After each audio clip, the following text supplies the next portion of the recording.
প্রিয় শিক্ষার্থীবৃন্দ, এবারের আলোচনার বিষয় সহজ উপায় ত্রিভুজের হিসাব, অর্থাৎ মোট কতগুলো ত্রিভুজ রয়েছে।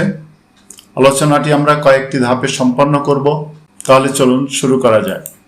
একটি চতুর্ভুজ, তার মধ্যে আরেকটি চতুর্ভুজ, এবার একটি হরিজোনাল লাইন বা আনুভূমিক রেখা, আবার একটি স্ট্রেট লাইন বা সোজা রেখা।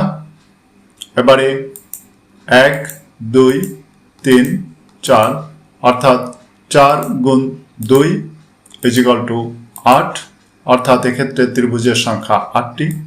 আবার 1 2 3 4 অর্থাৎ 4 গুণ 2 = 8, মোট এক্ষেত্রে ত্রিভুজের সংখ্যা 8টি।